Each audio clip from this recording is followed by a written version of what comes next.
श्री स्वामी समर्थ। मित्रांनो, आज आपण पाहणार आहोत की आळस नेमका असतो तरी काय आणि तो संपवायचा कसा। ही एका वेळची गोष्ट आहे। एक आळशी माणूस एका भिक्षूला सांगतो, मुनिवर, माझ्यात खूप आळस आहे, त्यामुळे मला आयुष्यात जे काही करायचे आहे ते मी करू शकत नाही, मला काही मार्ग दाखवा। तेव्हा भिक्षू त्या माणसाला विचारतो, तुला खात्री आहे का? ती व्यक्ती म्हणतो, मुनिवर, मीच नाही तर माझ्या संपूर्ण गावातील लोक म्हणतात की मी आळशी आहे। ते भिक्षू त्या व्यक्तीला म्हणतो, पण तू खरोखरच आळशी आहे, याचा काही पुरावा तुझ्याकडे आहे का? ती व्यक्ती म्हणते, हो मुनिवर। तर भिक्षू म्हणतात, प्रमाण काय आहे? मुनिवर, मला माहित आहे की व्यायाम करणे माझ्या आरोग्यासाठी चांगले आहे, पण मी ते करू शकत नाही, कारण माझा आळस मला सकाळी लवकर उठू देत नाही।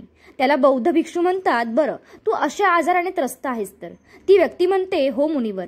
भिक्षू म्हणतो, पण तुला माहिती आहे का हा आळस म्हणजे काय? ती व्यक्ती म्हणते, आळस म्हणजे काय ते मलाही माहीत नाही। त्यावरती, पण ते काहीही असले तरी ते खूप वाईट आहे। भिक्षू म्हणतो की सर्वप्रथम हे समजून घे, जे नैसर्गिकरित्या माणसाच्या आत आहे त्याचा काहीतरी उपयोग आहे। ती चांगलं की वाईट नाही, आळस ही एक भावना आहे, एक कल्पना आहे, जे आपण नकळत स्वतःच निर्माण करतो।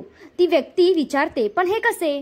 तो भिक्षू म्हणतो, आळस जन्माला येण्याची दोन कारणं आहेत, पहिले शारीरिक आणि दुसरे मानसिक। जेव्हा आपण असे कोणतेही अन्न शरीराला घेतो ज्यामध्ये चैतन्य नसते, तेव्हा मग आपल्याला शरीरात आळस निर्माण होतो, कारण हे शरीर ऊर्जेवर चालते आणि आपण ज्या प्रकारची ऊर्जा देतो ती आपल्यामध्ये असते। आपल्या आळशीपणामध्ये आणखी एक कारण शरीराच्या आत आहे, चुकीच्या पद्धतीने बसणे, चुकीच्या मार्गाने झोपणे आणि चुकीच्या मार्गाने चालणे। याकडे आपण कधीच लक्ष देत नाही की आपलं बसणं, चालणं आणि झोपण्याची स्थिती योग्य आहे की नाही। तथागत बुद्धांकडे पाहिले तर तुला दिसेल की जेव्हा ते बसतात तेव्हा त्यांचा पाठीचा कणा एकदम सरळ असतो, जेव्हा ते झोपतात तेव्हा त्यांच्या शरीराच्या कोणत्याही भागावर कधीही दबाव येत नाही आणि जेव्हा ते चालतात तेव्हा त्यांच्या दोन पावलांमध्ये एक समन्वयाचं अंतर असतं। हे महत्त्वाचं नाही की फक्त बुद्धांचे ऐकून समजले पाहिजे, त्यांना समजून घ्यायचे असेल तर नुसते नीट बघून पण बरेच काही समजू शकते। शरीरावर आळस येण्याचे तिसरे कारण म्हणजे सकाळी लवकर न उठणे। हे ऐकून ती व्यक्ती म्हणते, अहो मुनिवर, मला सकाळी लवकर उठता येत नाही। तो भिक्षू असतो आणि म्हणतो की तू सकाळी लवकर उठू शकतो जेव्हा तुम्ही रात्री झोपण्याची योग्य वेळ ठरवाल। प्रत्येक भिक्षूला अनुशासनाचं पालन करता यायला हवं, कारण शिस्त आपल्या जीवनात संतुलन आणते।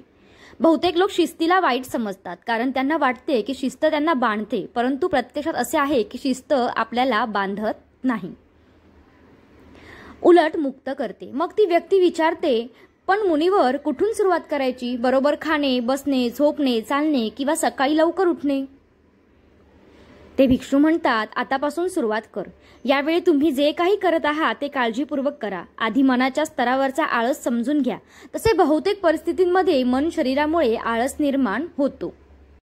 पहिले कारण म्हणजे मानसिक आळस, आपल्या जुन्या चुकीच्या समजुती। आपल्याला वाटतं गेल्या वेळीही आपण ते करू शकलो नाही, त्यामुळे यावेळीही तसे होणार नाही। यावेळच्या आणि मागच्या वेळेत काय फरक आहे हे आपल्याला दिसत नाही। आता आपण मानसिकदृष्ट्या तसे नाही जे पूर्वी होतो, आता सर्व काही बदललेलं आहे। जेव्हा आपण स्वतःला लायक समजत नाही मग आळस आपल्याला घेरतो। दुसरे कारण म्हणजे लहान लोकांना आणि आळशी लोकांची साथ देतो। कधी कधी असं होतं की आळस आपल्याला नसतो, परंतु इतर लोकांकडून तो आपल्यामध्ये येतो। हे घडतं कारण आपण आळशी लोकांशी संगत करतो। ती व्यक्ती म्हणते की महाराज, हे अगदी खरं आहे, मी पण हे अनुभवले आहे। भिक्षू म्हणतात, तिसरे कारण म्हणजे मनाची स्पष्टता नसणे। समजा तुम्ही जंगलात हरवले आहात आणि संध्याकाळ होणार आहे, तुमचे घर कोणत्या दिशेला आहे हे तुम्हाला माहीत नाही। मग अशा स्थितीत आळशी होऊन पडून राहिलात किंवा तुम्ही तुमच्या घराच्या शोधात बाहेर पडाल। मी घराच्या शोधात बाहेर पडेन असे तो व्यक्ती सांगतो।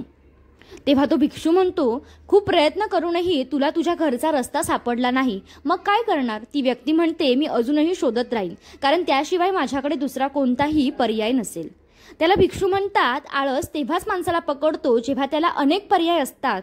कोणाकडे एकच पर्याय असेल तर त्यामुळे त्याचे मन पूर्णपणे स्पष्ट होते। जर तुला आता व्यायाम करता येत नसेल तर याचे कारण म्हणजे तुमची दृष्टी अस्पष्ट आहे.